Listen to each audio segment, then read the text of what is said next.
அழுதழுதே சோகம் மீறி அயர்ந்தே தூங்கினார் பிலால்.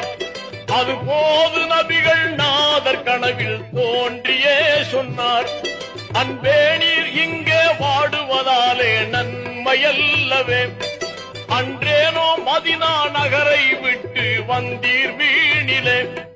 பழுதாகிய தூக்கம் கலைந்ததும் ஓடோடி தேடினார்.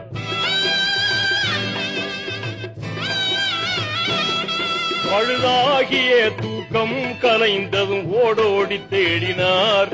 பெருமானே யார சூலே என்று பதறியே பிலால், பெரும் பிழையே செய்த பாவியானேன் என்று எண்ணியே, பெரும் பிழையே செய்த பாவியானேன் என்று எண்ணியே, பயகம்பர் வாழும் மதினா நோக்கி சென்றார் மீண்டுமே.